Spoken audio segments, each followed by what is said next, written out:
சுன்னு முன்னு சந்துரு 3 பேரும் பார்க்ல ஜாலியா வாக்கிங் போயிட்டு இருந்தாங்களாம். முன்னு கேட்டானா, ஏ சந்துரு, என்னடா சட்டை இல்லாம வர? ஆரம்பிச்சிட்டான்டா.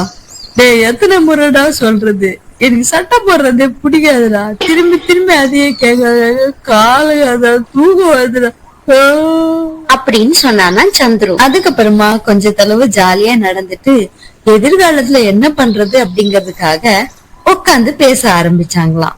டேய் முன்னு சந்துரு, நமக்கு பின்னாடி பாத்தியாடா ஒரு அழகான வீடு இருக்கு. ஆமாண்டா சின்னு, நான் கூட பார்த்தேன். நமக்கு கூட இந்த மாதிரி ஒரு வீடு இருந்தா எவ்வளவு அழகா இருக்கும். மழை அடிச்சா வெயில் அடிச்சா அங்க அங்க போக வேண்டியதா இருக்கு. நீ சரியா தாண்டா சொல்ற முன்னு. நம்ம எல்லாரும் ஒரு வீடை கட்டி அழகா வசிக்கலாம்.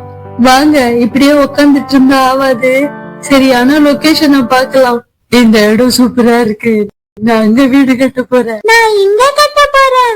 நானும் இங்க தாண்டா. நல்லா இருக்கு. எனக்கு ஒரு ஐடியா கிடைச்சிச்சு. என்ன புல்லுல வீடு கட்ட போறேன். நான் எதுல கட்டுறது? நான் எதுல கட்டலாம்? இந்த கல்லுல வச்சு கட்டலாமா?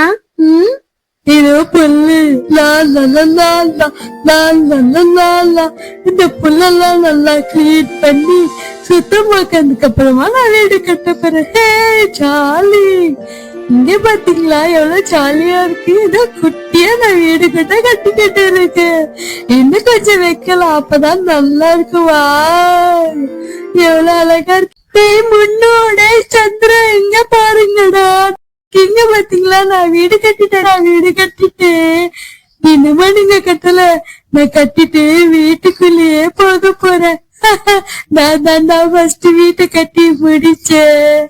என்னது, வீட்டை கட்டிட்டியா? நான் இப்பதான் கட்டையே எடுக்கிறேன். நானும் சீக்கிரமா வீட்டை கட்டணும். கொடுக்கடின்னு வேலை செஞ்சாதான் ஆகும். இந்த கட்டை எல்லாம் ஸ்ட்ராங்கா இருக்கு. ஐயோ, என்ன இப்பவே எப்படி உடையுது?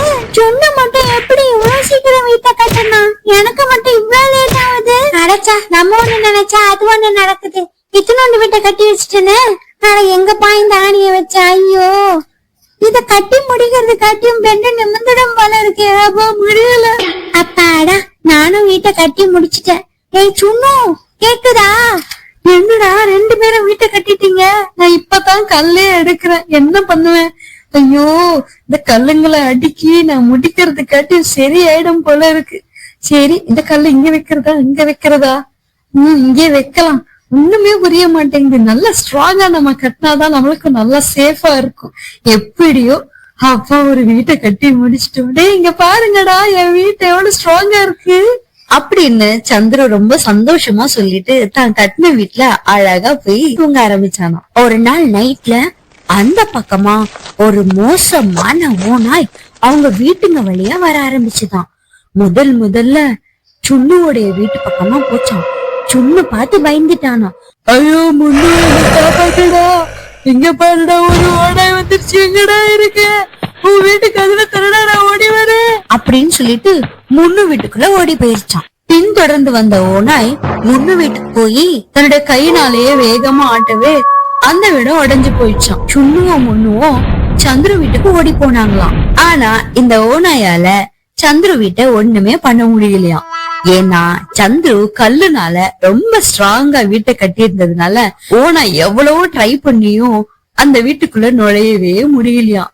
உள்ள சந்துருவும் சுண்ணுவும் முன்னுவும் ரொம்ப ஹாப்பியா இருந்தாங்களாம். அந்த ஓனாயும் சுண்ணு முன்னு சந்துரு வெளியில வந்த உடனே அவங்க சாப்பிட்டுடலான்னு நினைச்சுதான். ஆனா ரொம்ப நேரம் வெயிட் பண்ணியும் அது நடக்காததுனால கடைசியில அந்த ஓனாய் ஏமாந்து வந்த வழியே திரும்பி போயிடுச்சான். ஓனாய் போனதை பார்த்த சுண்ணு முன்னு சந்துரு வெளியில வந்து ரொம்ப மகிழ்ச்சியா பாட்டெல்லாம் பாடி பழையபடி சந்தோஷமா வாழ ஆரம்பிச்சாங்களாம்.